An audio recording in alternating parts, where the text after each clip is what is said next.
ನಮಸ್ಕಾರ. ಉತ್ತರ ಕರ್ನಾಟಕ ನ್ಯೂಸ್ನ ಪ್ರೈಮ್ ಟೈಮ್ಗೆ ಸ್ವಾಗತ. ನಾನು ಹಣ್ಮಂದೇಶ್. ಕಳೆದ 5-6 ದಿನಗಳಿಂದ ದೇಶ ರಾಜ್ಯದಲ್ಲಿ ಎರಡೇ ವಿಷಯ ಚರ್ಚೆಯಲ್ಲಿರೋದು. ಒಂದು, ಅಮಿತ್ ಶಾ ಮತ್ತು ಅಂಬೇಡ್ಕರ್ ಅವರ ಕಾಂಟ್ರವರ್ಸಿ, ಮತ್ತು ಕರ್ನಾಟಕಕ್ಕಾಗಿ ನೋಡೋದಾದ್ರೆ ಲಕ್ಷ್ಮೀ ಹೆಬ್ಬಾಳ್ಕರ್ ಮತ್ತು ಸಿ.ಟಿ. ರವಿಯ ನಡುವೆ ನಡೆದಂತ ಒಂದು ವಾಗ್ವಾದ. ಇವೆರಡೇ ರಾಜ್ಯ ಮತ್ತು ದೇಶದಲ್ಲಿ ಅತಿ ಹೆಚ್ಚು ಚರ್ಚೆಯಲ್ಲಿರುವಂತಹ ವಿಷಯಗಳು. ಲಕ್ಷ್ಮೀ ಹೆಬ್ಬಾಳ್ಕರ್ ಮತ್ತು ಸಿ.ಟಿ. ರವಿಯ ವಿಚಾರ ಅಲ್ಲಿಗೆ ಸದನ ಮುಗಿದ ಮೇಲೆ ಅಲ್ಲಿಗೆ ಬ್ರೇಕ್ ಬೀಳುತ್ತೆ ಅಂತ ಅನೇಕರು ಅಂದ್ಕೊಂಡಿದ್ರು. ಆದರೆ ಇವತ್ತಿಗೂ ಕೂಡ ಆ ಒಂದು ಜಗಳ, ಆ ಒಂದು ವಾಗ್ವಾದ ಇನ್ನೂ ಕೂಡ ಮುಂದುವರೆದಿದೆ. ಹಾಗಾಗಿ ರಾಜ್ಯದ ಜನರಲ್ಲಿಯೂ ಕೂಡ ಕುತೂಹಲ ಹೆಚ್ಚಾಗಿದೆ. ಈ ರೀತಿ ಆಗ್ಬೇಕಿತ್ತ, ಈ ರೀತಿ ಯಾಕೆ ಬೇಕಿತ್ತು, ಅನೇಕರು ಪರ ವಿರೋಧ ಚರ್ಚೆಗಳು ನಡೀತಾನೆ ಇದೆ. ಅದಕ್ಕಾಗಿ ಇವತ್ತಿನ ಪ್ರೈಮ್ ಟೈಮ್ನಲ್ಲಿ ನಮ್ಮ ಪ್ರಧಾನ ಸಂಪಾದಕರು ನಮ್ಮ ಜೊತೆ ಸೇರ್ಕೊಂಡಿದ್ದಾರೆ. ಈ ಒಂದು ವಿಷಯಗಳ ಕುರಿತು ಇವತ್ತಿನ ಈ ಪ್ರೈಮ್ ಟೈಮ್ ನಲ್ಲಿ ಚರ್ಚೆ ಮಾಡೋಣ. ಸೊ ಮೊಟ್ಟ ಮೊದಲನೇದಾಗಿ ನಮ್ಮ ಪ್ರಧಾನ ಸಂಪಾದಕರಿಗೆ ಕಾರ್ಯಕ್ರಮಕ್ಕೆ ಬರಮಾಡ್ಕೊಳ್ಳೋಣ. Sir, welcome to our show. ನಮಸ್ಕಾರ ಸರ್, ಈ ರೀತಿ ಒಂದು ಘಟನೆ ಏನು ಸದನದಲ್ಲಿ ಆಯ್ತು, ಒಂದು ಹೆಣ್ಣಿನ ಬಗ್ಗೆ ಈ ರೀತಿ ಮಾತನಾಡೋದು ಒಬ್ಬ ರಾಜಕಾರಣಿಯಾಗಿ ಸಿ.ಟಿ. ರವಿಗೆ ಶೋಭೆ ತರುತ್ತಾ? ಸಿ.ಟಿ. ರವಿ ಇಲ್ಲದೆ ಪಕ್ಷ ಬೇರೆ ರಾಜಕಾರಣಿ ಇದ್ರು ಅದೊಂದು ಶೋಭೆ ತರುವಂಥದ್ದ ಅಂತ? ಆತ್ಮೀಯರೇ, ಮೊಟ್ಟ ಮೊದಲು ನಾವು ಮಾಧ್ಯಮದವರು ವಿಶ್ಲೇಷಣೆ ಮಾಡೋದಕ್ಕಿಂತ ಜನರು ಇದರ ಬಗ್ಗೆ ಯೋಚನೆಯನ್ನು ಮಾಡಬೇಕು ಅಂತ ನನ್ನ ಇಚ್ಛೆ. ಜನರು ಕೇವಲ ಕಟ್ಟೆ ಮೇಲೆ ಕೂತು ಹರಟೆ ಹೊಡೆದು ಹೋಗೋದಲ್ಲ, ಅದರ ಬಗ್ಗೆ ಸರಿಯಾಗಿ ನಿರ್ಣಯ ತೆಗೆದುಕೊಳ್ತಕ್ಕಂಥ ಅಥವಾ ಒಂದು ವಿಚಾರ ಮಟ್ಟಕ್ಕೆ ಬರುವಂಥ ಚರ್ಚೆಗಳು ಆಗಬೇಕು. ವಿಧಾನಸಭೆಯಲ್ಲಿ ಚರ್ಚೆ ಅಲ್ಲ, ಹಳ್ಳಿಯ ಒಂದು ಕಟ್ಟೆ ಮೇಲೆ ಕೂತು ಇವುಗಳ ಚರ್ಚೆ ಆಗಬೇಕು. ಒಂದೇ ಪ್ರಶ್ನೆ, ಈ 4-6 ದಿವಸಗಳಿಂದ ವಿಧಾನಸಭೆಯಲ್ಲಿ ಚರ್ಚೆ ಆಗೋದಲ್ಲದೆ ಇವತ್ತಿನವರೆಗೆ ಆ ಚರ್ಚೆ ಮುಗ್ದಿಲ್ಲ. ಆದರೆ ಸಮಾಜದ ಸಾರ್ವಜನಿಕರ ಹಣ ಎಷ್ಟು ದುರುಪಯೋಗ ಆಗ್ತಾ ಇದೆ, ಎಷ್ಟು ಅವ್ಯವಹಾರ ಆಗ್ತಾ ಇದೆ, ಜನರದು ಹಣ ಎಷ್ಟು ದುರುಪಯೋಗ ಪಡಿಸ್ತಾ ಇದ್ದಾರೆ, ಇದನ್ನು ನಾವು ಲಕ್ಷ್ಯ ಕೊಡಬೇಕು. ವಿಧಾನಸಭೆಯಲ್ಲಿ ಮೊದಲನೇ ದಿವಸ ಅದೊಂದು ವಾಡಿಕೆ ಪ್ರಕಾರ ಆ ಪೀರಿಯಡ್ವರೆಗೆ ಎಷ್ಟು ಜನರು ನಿಧನರಾದರೂ ಅವ್ರ ಗೌರವಾರ್ಥ 1 ಮಿನಿಟ್ ಎದ್ದು ನಿಂತು ಆ ಕಾರ್ಯಕ್ರಮ ಮುಗಿಸ್ಬಿಡ್ತಾರೆ. ಎರಡನೇ ದಿವಸ ದುಃಖದ ಸಂಗತಿ, ನಮ್ಮ ಮಾಜಿ ಮುಖ್ಯಮಂತ್ರಿಯವರು, ಮಹಾರಾಷ್ಟ್ರದ ಗವರ್ನರ್ ಆಗಿದ್ದವರು ಎಸ್.ಎಂ. ಕೃಷ್ಣ ಅವರು ತೀರ್ಕೊಂಡ್ರು. ಅವ್ರ ಬಗ್ಗೆ, ನಿಧನದ ಬಗ್ಗೆ, ಸಂತಾಪ ಸೂಚನೆ ಬಗ್ಗೆ ರಜೆ ಕೊಡಲಾಯಿತು. ಅದ್ರ ಬಗ್ಗೆ ಯಾರಿಗೂ ದುಃಖ ಇಲ್ಲ, ಅದನ್ನು ಮಾಡಲೇಬೇಕು, ಅಂಥವ್ರಿಗೆ ಗೌರವ ಸಲ್ಲಿಸಲೇಬೇಕು. ಮೂರನೇದು, ಒಬ್ಬ ಬಗ್ಗೆ ಚರ್ಚೆ ಮಾಡ್ತೀವಿ ಅಂಥೇಳಿ ಬರೀ ಜಗಳ ಆಡಿ ಮುಗಿಸ್ಬಿಟ್ರು. ರೈತರ ಬಗ್ಗೆ ಅಂಥೇಳಿ ಮಾತಾಡಿ ಅದನ್ನು ಮುಗಿಸ್ಬಿಟ್ರು. ಅಂದರೆ ಕೋಟ್ಯಾವಧಿ ರೂಪಾಯಿ ಹಣ ಇವರು ಜನರ ಕಡೆಯಿಂದ ಆಯ್ಕೆ ಆಗಿ ಹೋಗಿ, ಆ ಶಬ್ದ ಬಳಸಬಾರ್ದು, ಬುದ್ಧಿಹೀನರಂತೆ ಕಚ್ಚಾಡಿ ನಮ್ಮ ಕರ್ನಾಟಕದ ಜನರು ಕೊಟ್ಟಿದ್ದ ಹಣ ಅವರು ಹಾಳು ಮಾಡ್ತಾ ಇದ್ದಾರೆ. ಸರ್ಕಾರಕ್ಕೆ ಇದು ಸ್ಪಷ್ಟವಾಗಿ ನಾನು ಹೇಳ ಬಯಸ್ತೀನಿ. ಜನರು ಒಂದು ಹೇಳಕ್ಕೆ ರೊಚ್ಚಿಗೆ ಎದ್ರೆ ನೀವು ಸಭೆಯಲ್ಲಿ ಚರ್ಚೆ ಮಾಡೋದಲ್ಲ, ಬೀದಿಗೆ ಬರಬೇಕಾಗ್ತದೆ. ವಿಚಾರ ಮಾಡಬೇಕು. ನೀವು ಜಗಳ ಆಡೋದಿದೆ ಆಡಿ. ಯಾವ ರೀತಿ ನ್ಯಾಯಾಲಯಗಳಲ್ಲಿ ಪರ ಮತ್ತು ವಿರುದ್ಧ ವಕೀಲರು ಭಾಳಷ್ಟು ಜಗಳ ಆಡ್ತಾರೆ, ರೇಗಿ ಜಗಳ ಆಡ್ತಾರೆ, ಚೀರಾಡಿ ಜಗಳ ಆಡ್ತಾರೆ. ಆದರೆ ಅವರು ದ್ವೇಷದಿಂದ ಆಡೋದಿಲ್ಲ, ತಾತ್ವಿಕವಾಗಿ ಆಡ್ತಾರೆ. ಈ ಪ್ರಶ್ನೆಗಳು ಅಲ್ಲಿ ನೀವು ಚರ್ಚೆ ಮಾಡಬೇಕಾದ್ರೆ ಮಾಡಿರಿ. ಬರೀ ಗದ್ದಲ ಮಾಡಿ, ಸಮಯ ವ್ಯಯ ಮಾಡಿ, ಹಣ ವ್ಯರ್ಥ ಗಳಿಸಿ, ನಿಮ್ಮ ಪೇ ತಗೊಂಡು ನಿಮ್ಮ ದಿನಗೂಲಿ, ನಾನು ನಿಮ್ಮ ದಿನಗೂಲಿನೇ ಅಂತೀನಿ, ನೀವು ಭತ್ತೆ ಅಂತೀರಿ, ಅದು ನಿಮ್ಮ ದಿನಗೂಲಿಯನ್ನು ತೆಗೆದುಕೊಂಡು ಮನೆಗೆ ಹೋಗೋ ಸಲುವಾಗಿ ನೀವು ಇದು ಮಾಡಬೇಕಾದ್ರೆ ನಾವು ನಿಮಗೆ ಯಾಕೆ ಆಯ್ಕೆ ಮಾಡಿಕೊಡ್ಬೇಕು?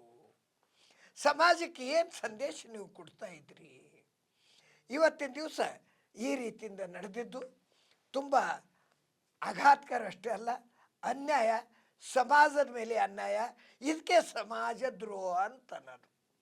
ರಾಷ್ಟ್ರದ್ರೋಹ ಅಂತ ಹೆಂಗೆ ಹೇಳ್ತಾರಲ್ಲ, ಇದು ಒಂದು ರೀತಿ ಸಮಾಜಕ್ಕೆ ನೀವು ದ್ರೋಹ ಮಾಡ್ತಾ ಇದ್ರಿ ಆಯ್ಕೆಯಾಗಿ ಹೋದವರು. ಅವ್ರು ಯಾವುದೇ ಪಕ್ಷದವ್ರು ಇರಲಿ, ಕಾಂಗ್ರೆಸ್ದವ್ರು ಏನಾರ ಒಂದು ತೊಗೊಂಡ್ರೆ ಬಿ ಜೆ ಪಿದವ್ರು ವಿರೋಧ ಮಾಡೋದು, ಬಿ ಜೆ ಪಿದವ್ರು ತೊಗೊಂಡ್ರೆ ಕಾಂಗ್ರೆಸ್ದವ್ರು. ನಿಮಗೆ ವಿಷಯಗಳು ಇಲ್ಲ ಅಥವಾ ಮುಂದಾಲೋಚನೆ ಇಲ್ಲ, ಕರ್ನಾಟಕದ ಏಳಿಗೆ ಬಗ್ಗೆ ನಿಮಗೆ ಯಾವುದೇ ರೀತಿ ಚಿಂತೆ ಇಲ್ಲ. ನೆಪ ಮಾತ್ರಕ್ಕೆ ಉತ್ತರ ಕರ್ನಾಟಕ ಭಾಗಕ್ಕೆ ನಾವು ಸ್ಪೆಷಲ್ ಏನಾದರೂ ಕೊಡುಗೆ ಕೊಡ್ತೀವಿ, ಸ್ಪೆಷಲ್ ಅವ್ರ ನಿರ್ಣಯ ತಗೋತೀವಿ ಅಂತ ಈ ಕಡೆ ತಂದು ಒಂದು ಅಧಿವೇಶನ ಮಾಡ್ತೀರಿ. ಹಣ ಪೋಲು ಮಾಡ್ತಾ ಇದ್ರಿ. ಹಣದ ನಮ್ಮ ಈ ಭಾಗದ ಬಗ್ಗೆ ಯಾವುದೇ ನೀವು ಚರ್ಚೆ ಮಾಡಿಲ್ಲ.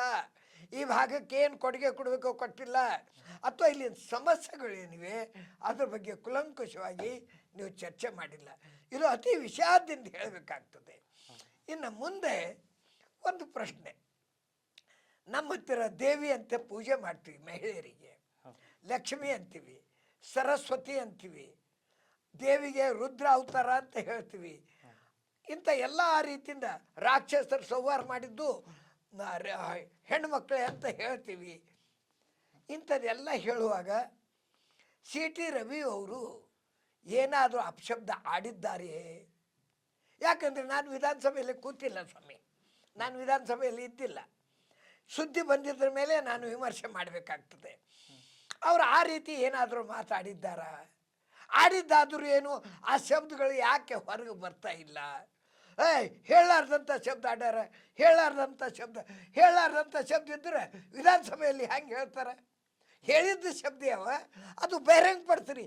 ಏನಂತ ಬೇಯ್ದಾರ ಹೆಣ್ಮಕ್ಳಿಗೆ? ಬೇಗಳು ಭಾಳಷ್ಟಿವೆ. ಹಳ್ಳಿಯಲ್ಲಿ ಒಬ್ರೊಬ್ಬರು ಕೂದಲು ಹಿಡ್ಕೊಂಡು ಜಗಳ ಆಡ್ಕೊಂಡು ಮಾಡ್ತಾರೆ. ಆ ರೀತಿಯಿಂದ ಏನಂತ ಬೇಯ್ದಿದ್ದಾರೆ ಅದು ಹೊರಗೆ ಬರಬೇಕು. ಮತ್ತು ವಿಧಾನಸಭೆಯಲ್ಲಿ ಬೇಯ್ದಿದ್ದರೆ ರೆಕಾರ್ಡ್ ಇರ್ತದೆ, ಅಲ್ಲಿ ಸ್ಪೀಕರ್ ಇರ್ತಾರೆ, ಎಲ್ಲ ಶಬ್ದಗಳು ಅಲ್ಲಿ ನೋಟ್ ಆಗ್ತದೆ. ಆ ಹೊತ್ತಿಗೆ ಕಲಾಪ ಮುಗ್ದಿತ್ತು ಸರ್. ಅಂದ್ರೆ ಇವ್ರ ಕಚ್ಚಾಟಕ್ಕೆ ಕಲಾಪ ಅಲ್ಲಿಗೆ ನಿಲ್ಲಿಸಿದ್ರು. ಅದಕ್ಕಾಗಿ ಕಲಾಪ ನಿಂತರೂ ಸಹಿತ ಅದ್ರ ರೆಕಾರ್ಡ್ ಏನಾದರೂ ಇರ್ತದೆ. ಅದು ಅಲ್ಲದೆ ಇದರ ಬಗ್ಗೆ ನಿರ್ಣಯ ತಗೊಳ್ಳೋ ಅಧಿಕಾರ ಸಭಾಪತಿಯವರಿಗಿದೆ. ಅವರು ಇಂಥ ಶಬ್ದನ ಅಥವಾ ದೂರು ಕೊಟ್ಟವರು ಯಾರೇ ಹೆಣ್ಮಕ್ಳು ಕೊಡಲಿ, ಹೆಬ್ಬಾಳ್ಕರ್ ಅವ್ರು ಕೊಡಲಿ, ಯಾರೇ ಕೊಡಲಿ, ಅವ್ರು ಏನಂತ ಬರೆದಿದ್ದಾರೆ ಆ ಶಬ್ದ, ಹೇಳಾರ್ದಂಥ ಶಬ್ದ ಹಂಗಿದ್ದಾರೆ. ಅದಕ್ಕೆ ಚರ್ಚೆ ಯಾಕೆ ಮಾಡ್ಲತ್ತೀರಿ? ಜನರಿಗೆ ಕುತೂಹಲ ಯಾಕೆ ಕೆರಳಿಸ್ತಾ ಇದ್ರಿ? ಏನು ಶಬ್ದ ಹೇಳಿದ್ದಾರೆ, ನಿಮ್ಮಲ್ಲಿ ಏನು ರೆಕಾರ್ಡ್ ಇದೆ, ಅದನ್ನು ಹೊರಗೆ ಬರಬೇಕು. ಅದು ಒಂದೊತ್ತಿಗೆ ಅಪಮಾನಕರವಾಗಿ ಮಾತಾಡಿದರೆ ಸಿ ಟಿ ರವಿ ಅವರು ಆಡಿದ್ದು ಶುದ್ಧ ತಪ್ಪು. ಒಂದೊತ್ತಿಗೆ ಆಡಲಾರ್ದೇನೆ ರಾಜಕೀಯಕ್ಕಾಗಿ ಈ ಕಾಂಗ್ರೆಸ್ಸಿಗರು ಇದು ಮಾಡ್ತಾ ಇದ್ರೆ ಇವ್ರದ್ದು ಇದು ಶುದ್ಧ ತಪ್ಪು.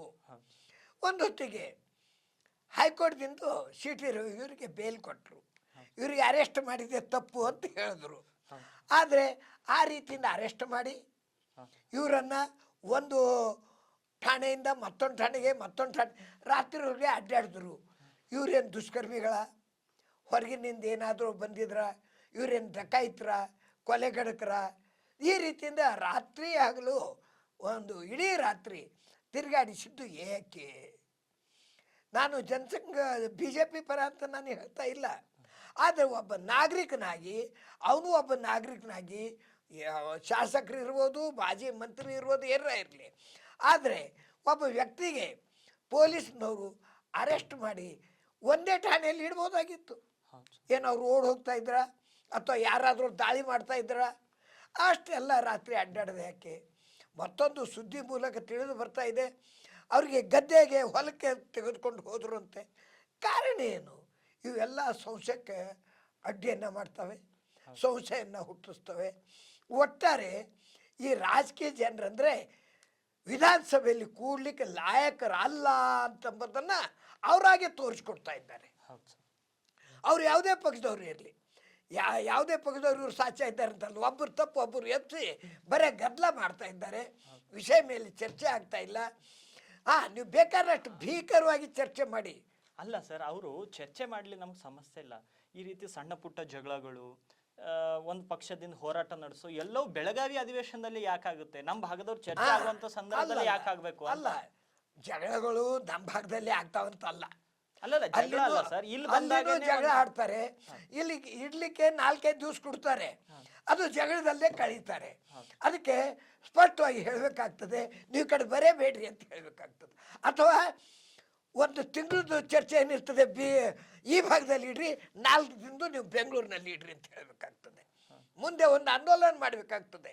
ಈ ಭಾಗದಲ್ಲಿ ಚರ್ಚೆ ಆಗಬೇಕಾದ್ರೆ ನೀವು ಮೈಸೂರದು ಅದೆಲ್ಲ ಏನು ಚರ್ಚೆ ಮಾಡ್ತೀರಿ, ಈ ಕಡೆ ಕುಂತೆ ಮಾಡ್ರಿ, ಒಂದು 4 ದಿವಸ ನೆಪ ಮಾತ್ರಕ್ಕೆ ಬೆಂಗಳೂರಿನಲ್ಲಿ ಮಾಡ್ರಿ ಅಂತ ಹೇಳಬೇಕಾಗ್ತದೆ.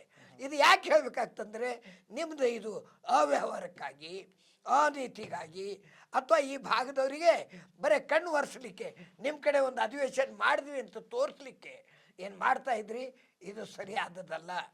ಅವ್ರು ಕಾಂಗ್ರೆಸ್ದವ್ರ ರಾಜ್ಯ ಇರಲಿ, ಕಾಂಗ್ರೆಸ್ದವ್ರು ಇದ್ರು ಅದೇ ಮಾಡ್ತಾರೆ, ಬಿ ಜೆ ಪಿದವ್ರು ಇದ್ರು ಅದೇ ಮಾಡ್ತಾರೆ, ಬಿ ಜೆ ಪಿದವ್ರ ಕಡೆ ತೊಗೊಂಡಾಗೂ ಅದೇ ಗೋಳಾಗ್ತದೆ.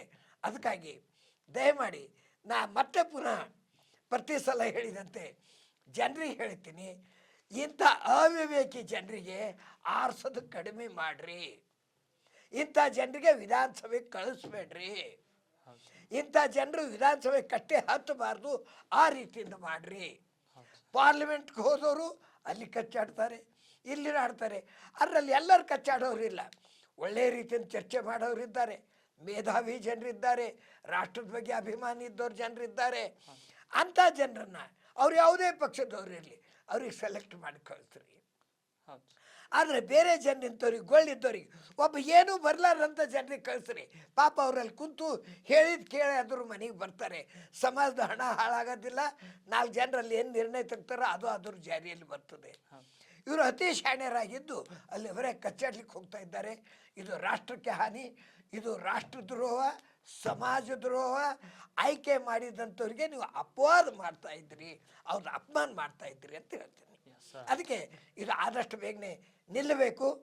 ಕಾನೂನಿನ ಕಾರ್ಯವಾಹಿ ನೀವೇನು ಮಾಡ್ತೀರಿ ಮಾಡ್ಕೊಳ್ರಿ, ಆದರೆ ಸಮಾಜದಲ್ಲಿ ಹೇಸಿಗೆ ಬರುವಂತೆ ಈ ರೀತಿಯಿಂದ ಇದ್ರ ಬಗ್ಗೆ ಚರ್ಚೆ ಮಾಡಬಾರ್ದು ಅಂತ ನಾನು